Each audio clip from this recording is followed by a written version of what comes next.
This time we'll call the meeting to order.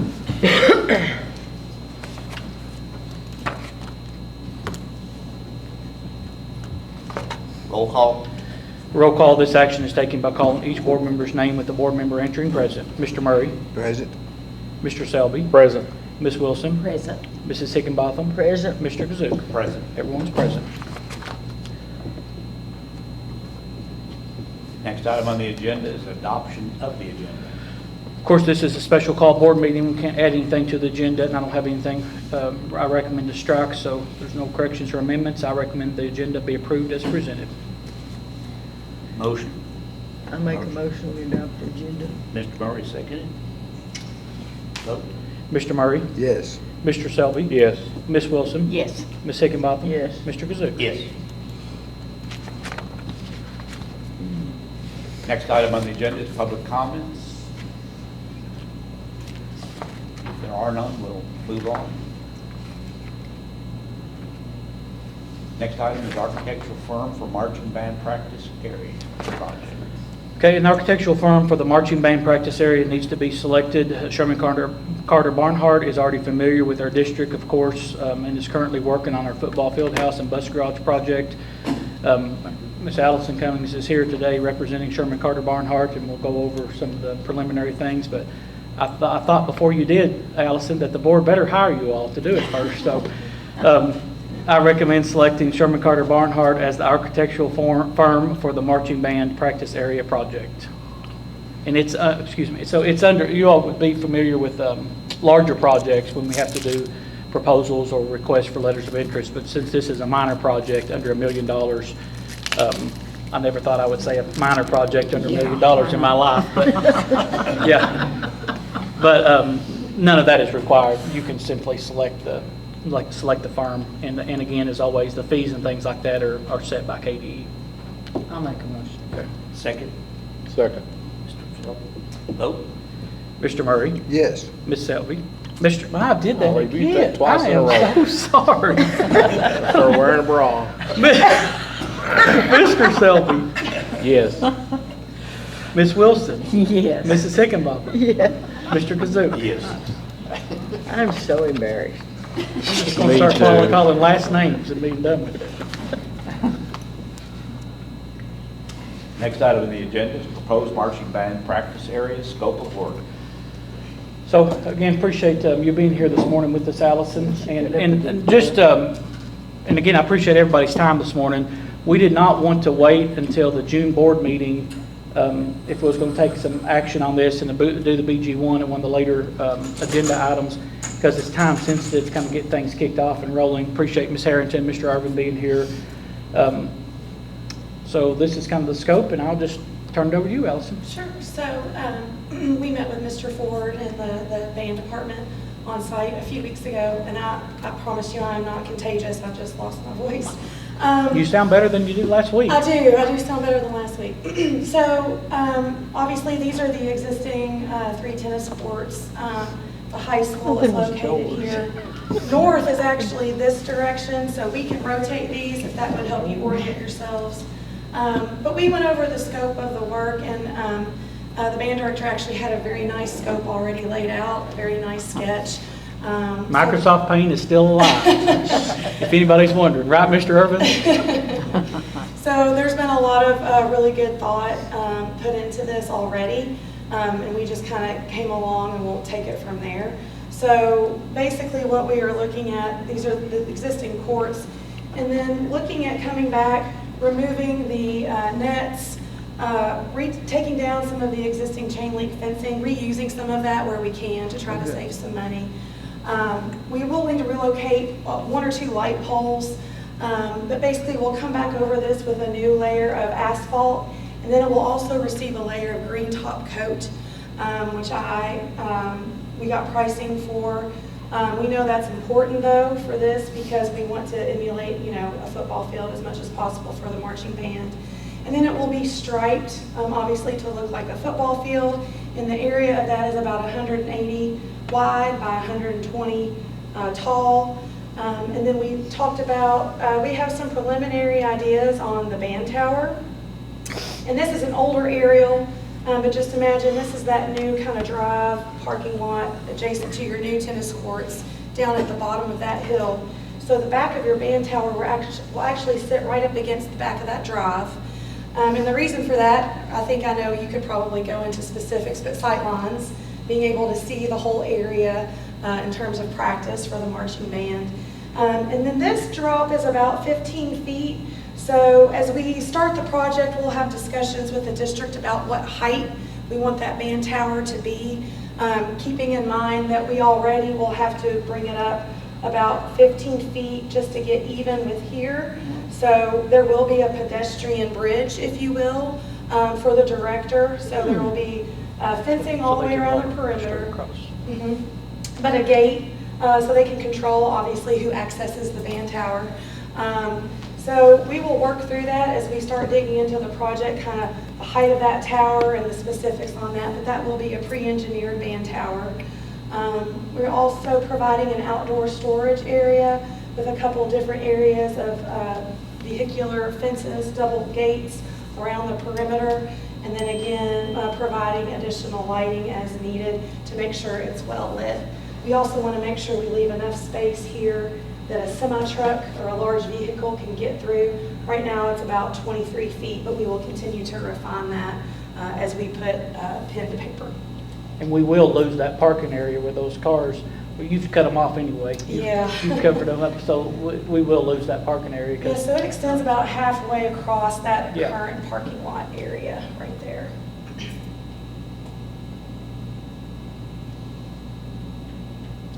Mr. Irvin, Ms. Harrington, do you all have anything to say about the design or want to mention? I think it looks really good. I know that,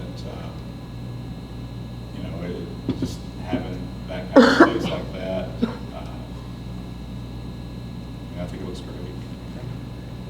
I think too, we talked preliminarily, and we can Right. have further discussions about, it's important to limit the access to this area because you're investing some money in this surface, in this area. We want to make sure not everybody can just drive a car out onto it, so we want to make sure we restrict that access around the perimeter.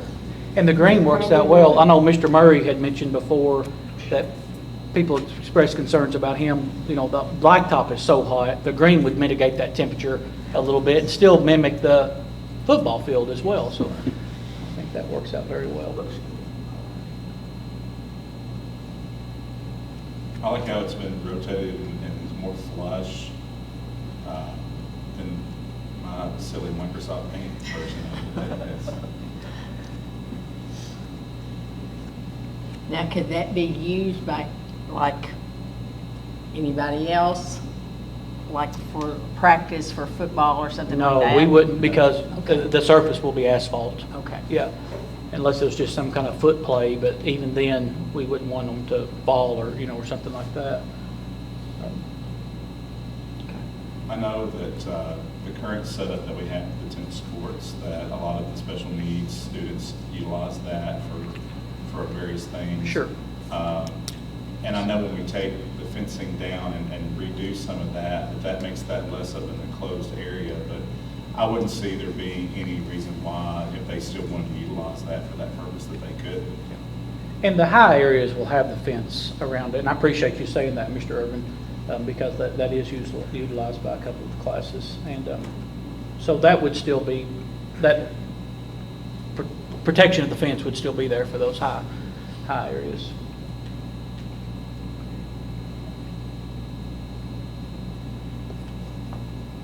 Everybody's speechless, Allison. Yeah, it does. I don't know where them doors come from.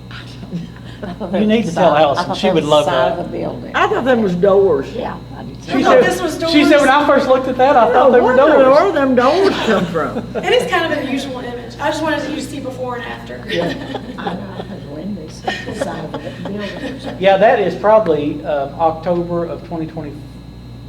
Let's see, I'm trying to think when that last aerial from Google was made Was too. taken. Yeah, because there's the old football field that was part of the baseball field. Yeah.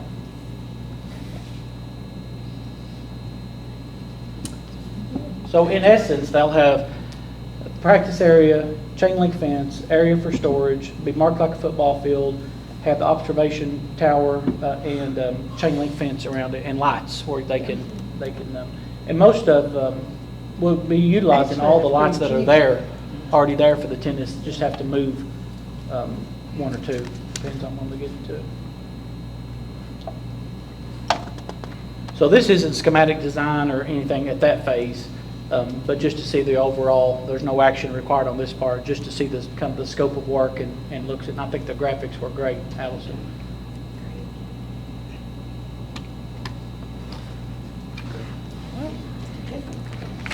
For this next one, will be action. Okay, next item is BG1, marching band practice area project. So attached is the BG1 for the marching band practice area. It reflects the tentative cost opinions for the project in addition to the architect and engineer fees and associated costs. So total construction, $271,255, and then we have a $15,000 for construction contingency, $29,000 architect and engineer fees, site survey of $1,500, special inspections for $2,500, advertising $8,000, and printing for $500. So the total project cost $328,254. Again, this is the first BG1. It's not after bids and things like that when we do the revised. So as you all know, we mentioned with Ms. Carnes at the last board meeting about capital outlay funds into the general fund, and so it won't impact the general fund as much as what we initially anticipated, so to offset the cost of that like that.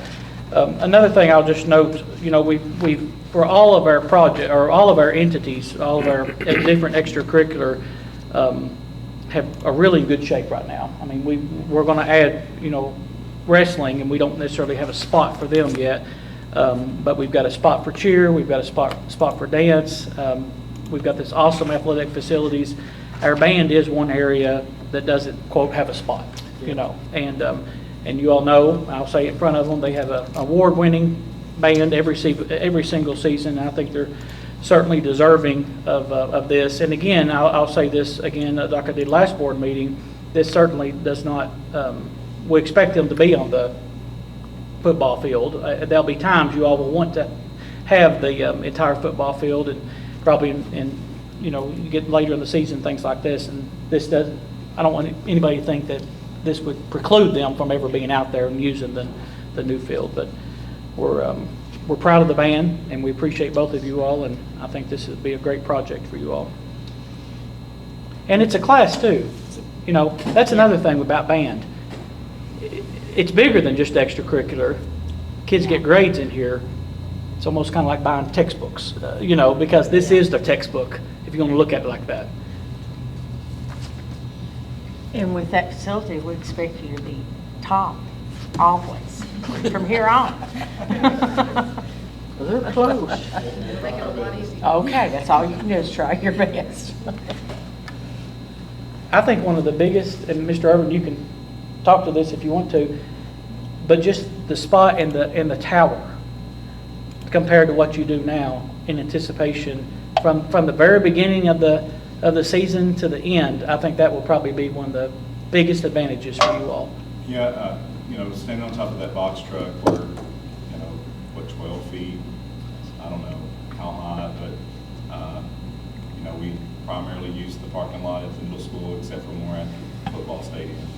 And standing on top of that box truck, the front ensemble pit members are pretty much right down below us, and their speakers for the electronics are set up on the 40s usually, and they're aimed right at an angle that's going behind us.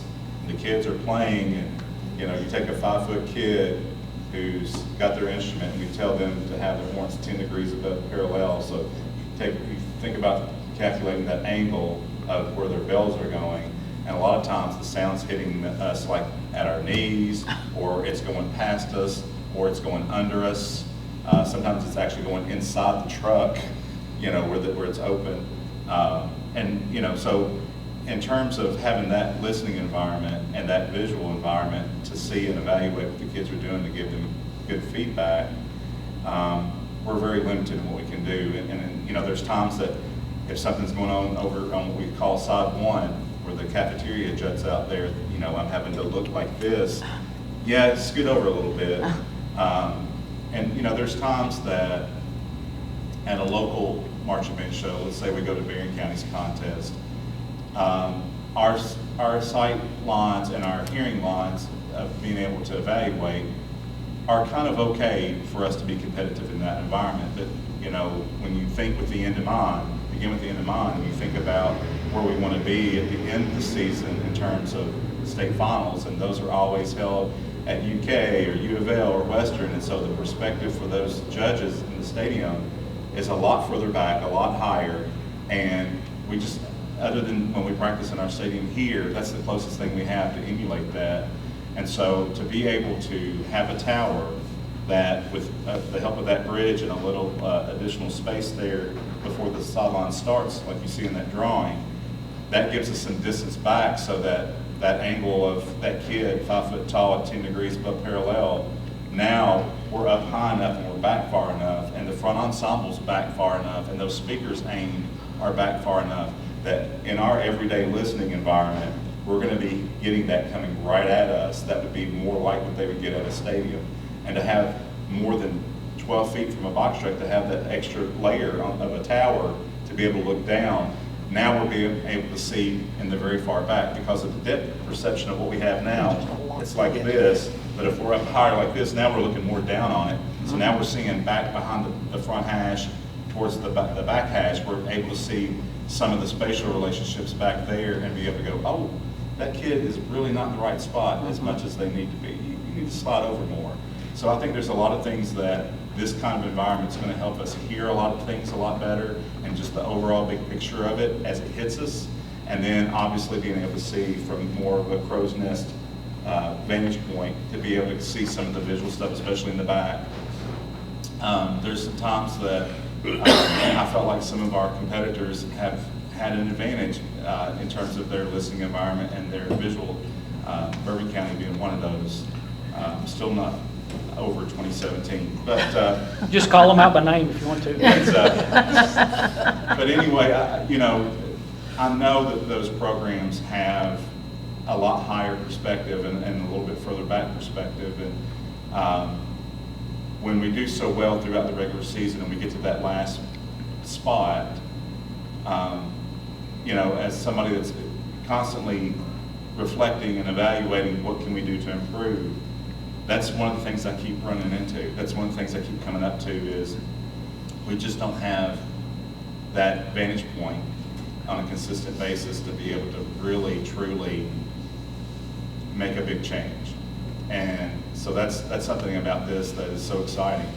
I know you shared with me, or maybe I think it was just you and I talking, even kids notice it from when you're practicing here in front of the buildings and then you're out on the open field and have that space. Yeah, one of the good things about the middle school right now is in the early stages of doing everything in summer and in early fall, the sound will ricochet off of the middle school and come right back at them. So, and the same thing with the speakers, with the electronics, all that is right there, and it really doesn't go anywhere.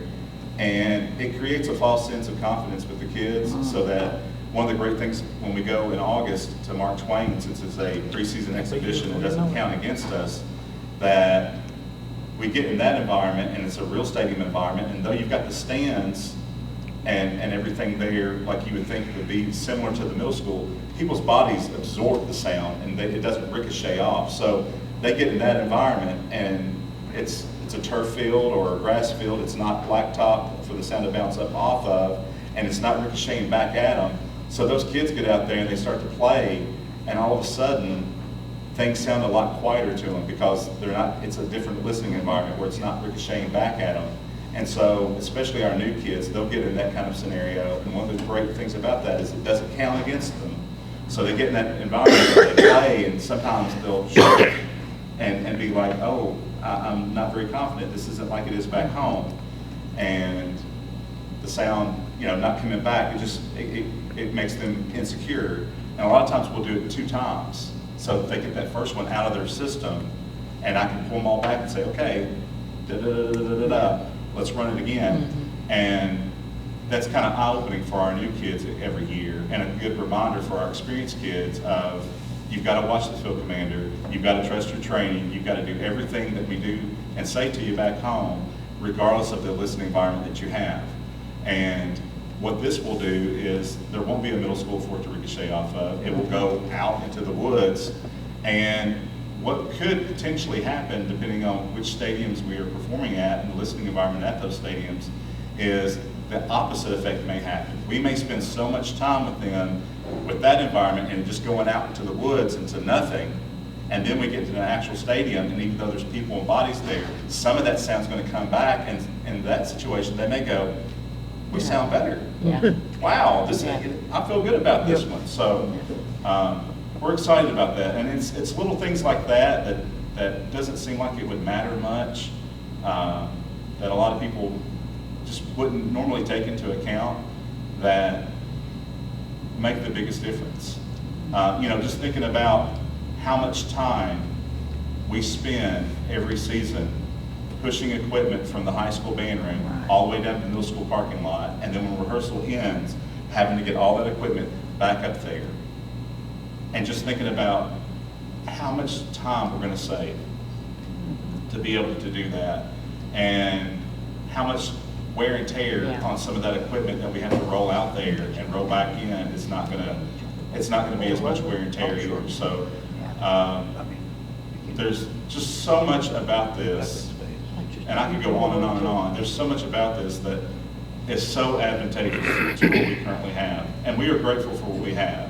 We've made it work. We've been able to have a lot of success with what we have, but I know the parking lot out there sometimes is pretty rough in certain spots, and I know that it's not even going to exist at some point sooner rather than later. This seems to be a much safer surface, as we've talked about, killing the heat with the green, and it creating a real life, preparing kids for real life, and it's real life. It's exactly what it's going to be like when they get on a football field to perform, with the markings being exactly like what it is on the football field. The kids we have to tell them to always look up and to gauge their spatial relationship in terms of the drill. And a lot of times kids will go, well, my spot's right there, that little oil leak right there, or that crack right there, that's my spot. And so they do tend to look down and memorize that kind of thing. But if they're doing it on that, and the kid goes, well, my spot is the corner of this 4, And that translates right to the that field. translates straight to a performance. Yeah. And so even though those bad habits that we try to break them from are going to happen, they're now going to be useful in that scenario. So, You've got Mark Twain in 3 months. Isn't that crazy? It is crazy. Yeah. You were talking about the details and things that make a difference. The two of you and your expertise and just time with it, I think those little things is what makes the big differences for our program, that makes us rise above somebody else's, because you all are in tune to those things. So I do hope, like Ms. Joy said, this kind of takes us to the next level with it.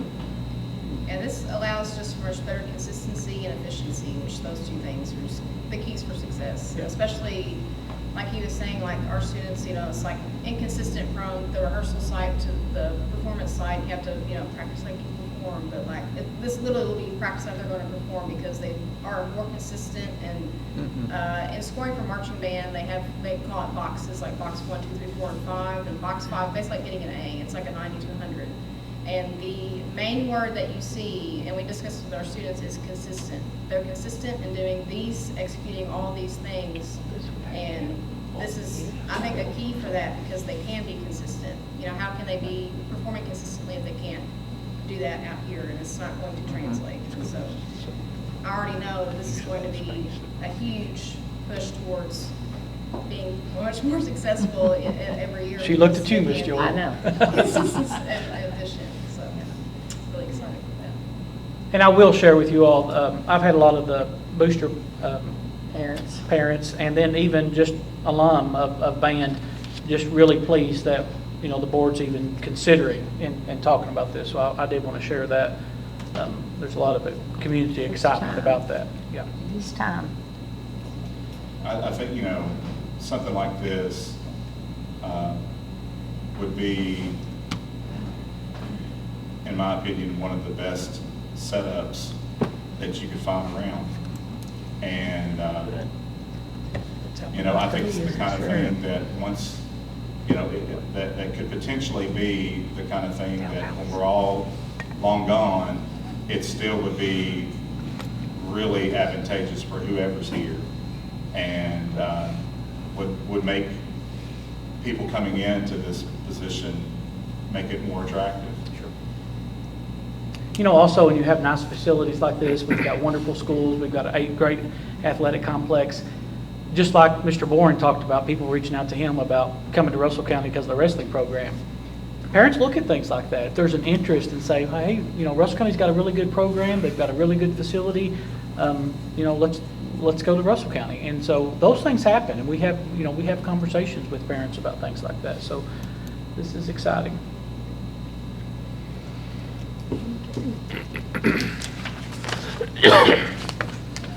Yes, so I recommend approval of the BG1 for the marching band practice area as presented. And then, like I said, it will be revised as the project goes through.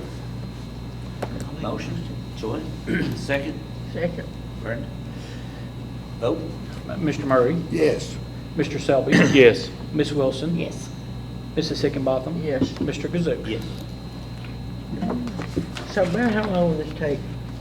I've not got into, we've got a bid, do the schematic. I would say at the latest, we would be ready to go out to bid by August at the latest. This year? Yes. Wonderful. Yes, and then I need to have additional discussions with AGE about construction schedule.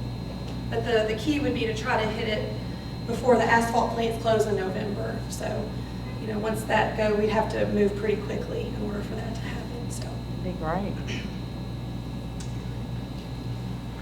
It doesn't look like it, but there's more moving parts than what you think There are. on this. Yes, there are.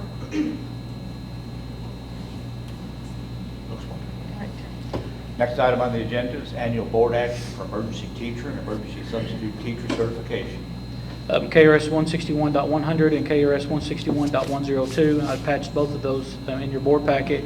Calls for each Board of Education to approve one-year emergency certification for teachers of specified areas of critical shortage in order to fill unanticipated vacant teacher positions, which may occur prior to and after the opening of the upcoming 2025-2026 school year, and approve emergency certification for non-certified substitute teachers who are hired to broaden the substitute pool to cover classes when teachers are absent. So this is something you all see every year.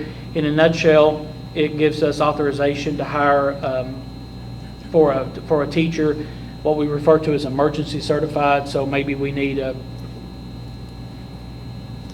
band instructor, I'll just say, and we can't find anybody certified, then somebody that has a bachelor's degree would be emergency certified.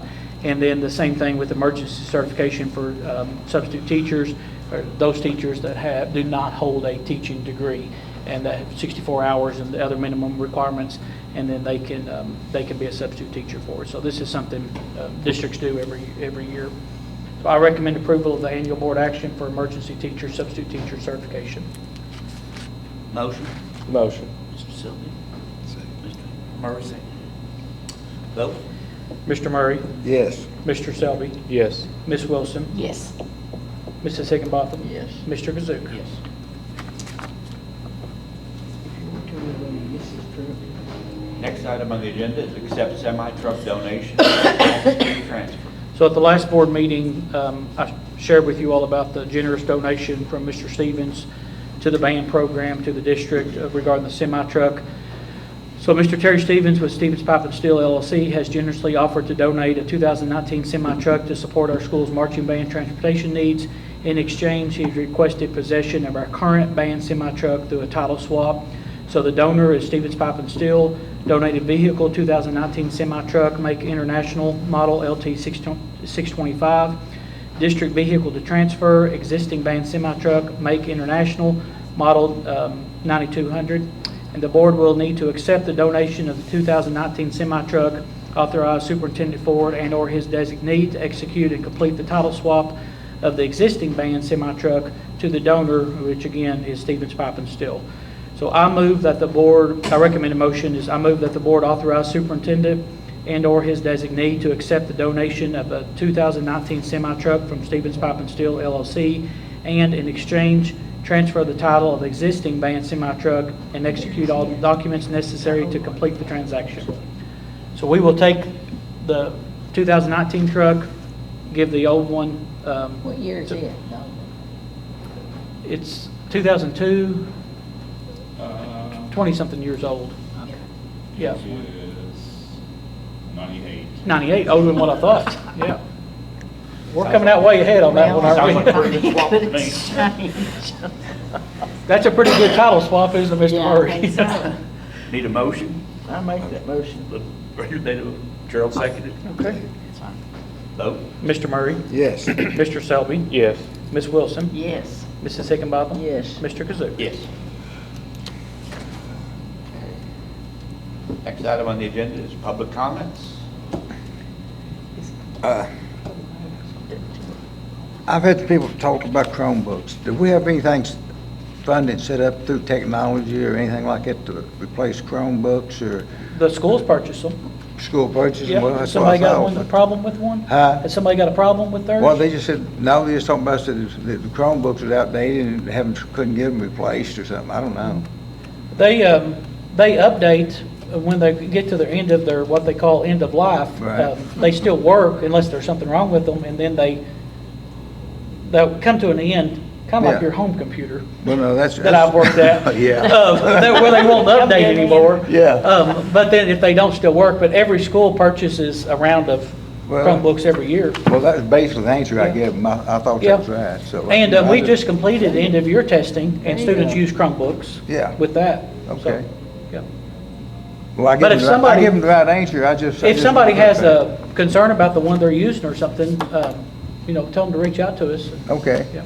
Yeah. Now, we do, especially if it's something, parents sign that form, and ours is very generous compared to most school districts. Like if they took this home, for example, and they left their mouse in there and shut that screen down and busted that screen, then parents, if they let their kid take it home, they've agreed to replace the screen Well, when they do that'd be- those that'd be things. sensible. Or if they lose the charger, Right. those things. But in hardship cases, we Yeah, okay. take care of those things too. Well, I think I answered correctly. Okay. Okay. If there's something else, just let me know. Okay. If there's nothing else, I make a motion to adjourn. second. Second. Mr. Sullivan. All in Everybody's favor? Yes. Raise your right hand.